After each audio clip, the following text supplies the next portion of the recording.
Més d'un centenar de persones han assistit en les desenes jornades de turisme, territori i societat de la Fundació Jordi Comas Matamala. Celebrada als Jardins de Cap-roig, la trobada ha permès debatre 4 aspectes que han marcat la Costa Brava i encara ho poden continuar fent. Un d'ells ha estat l'arquitectura, pensar quins valors volem destacar del territori i com aconseguir que el visitant ho trobi de seguida. El turisme que vingui només perquè és sol i platja, doncs anirà a preu i buscarà.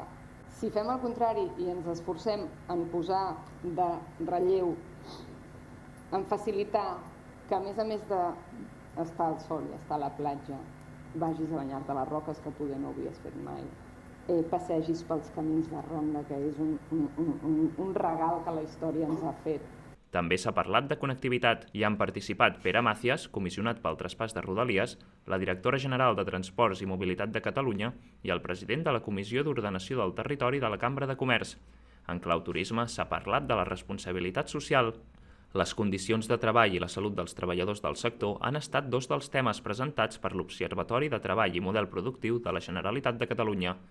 Des del govern han fet referència a la necessitat de fer compatible l'activitat turística amb la transició ecològica. I si estan ben posats, hi ha gent que li agrada, és com tot, és molt subjectiu.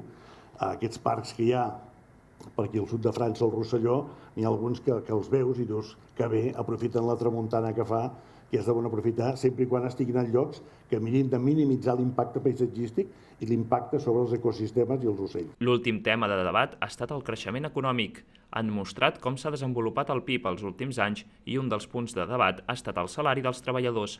Que ningú discuteixi, el debat és el salari. La inflació, l'increment del cost de la vida, de les matèries, la cistella de la compra, fa que avui dia el salari sigui realment el gran debat.